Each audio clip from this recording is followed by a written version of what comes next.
Inequalities from Word Problems by Kylie and Zoe.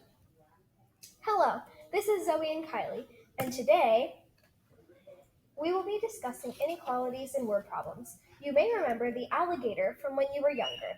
The alligator represents greater than or less than, signs that we will be using in our problems today. We will be using these signs in all of our example problems. The signs are less than, greater than, less than or equal to, less than or equal to, and greater than or equal to. So let's take a look at our first example problem.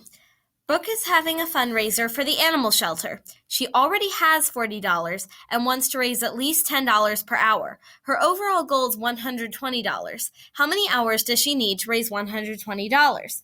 So now we set up our inequality, which is over here. Remember, this is not an equation because there's no equal sign. Whoops. Instead, we're going to use one of our signs that we talked about on our vocabulary slide. So she already has $40, and then we're going to add on 10x to represent the $10 that she wants to make each hour. Remember that x will represent our number of hours. Then we use a greater than or equal to sign to show that Brooke needs to raise more than $120, or she could raise $120 exactly. So then we put $120 after the sign. Now we can start solving our problem. So we subtract 40 from both sides of the inequality so that we have 10x is greater than or equal to $80. Now we will divide each side of the inequality by 10 so that we get x is greater than or equal to 8 hours. This means that Brooke will have to raise money for at least 8 hours. Here's our second example problem. Juliet and Avery were helping their preschool class clean up from snack. If they have already put away 10 uneaten snacks and want to put 5 away every X minutes, if by the end they want to put away more than 20 snacks altogether, then how many minutes will it take them to put more than 20 snacks away? So now let's set up our inequality right here. 10 for the snacks that they have already put away, plus 5x for the 5 snacks that they want to put away every X minutes. Then we will use the greater than sign to represent how they want to put away more than 20 snacks. Let's solve our inequality now that it's all set up. Subtract 10 from both sides of the inequality, here and here, so that we are left with 5x is greater than 10 snacks.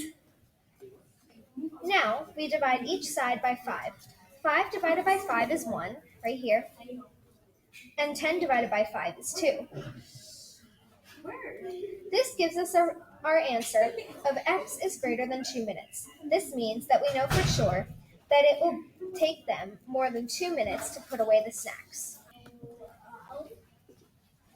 Now, to set up the equation, we need to start with 3x, right there, to represent the 3 days that they can take in pets. Next, we use the less than or equal to sign right here to show that they can have 80 pets, but they cannot have any more.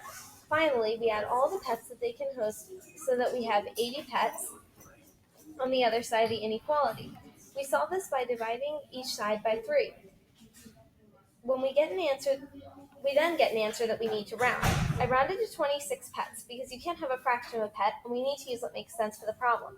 So our answer for this problem is x is less than or equal to 26, meaning that Kylie's kennels cannot take in more than 26 pets over 3 days. Watching our video. We hope that we are able to help you learn more about inequalities. This last slide is to review some of our key points that we covered today. First, we learned 4 new math terms or signs: greater than, less than, greater than or equal to, and less than or equal to. We also learned how to read a word problem and set up an inequality to solve it. And finally, we covered how to solve an inequality to get the correct answer. Inequalities are useful for problems containing terms such as at least, no more than, greater or more than, and less than. We hope you enjoyed our video and have a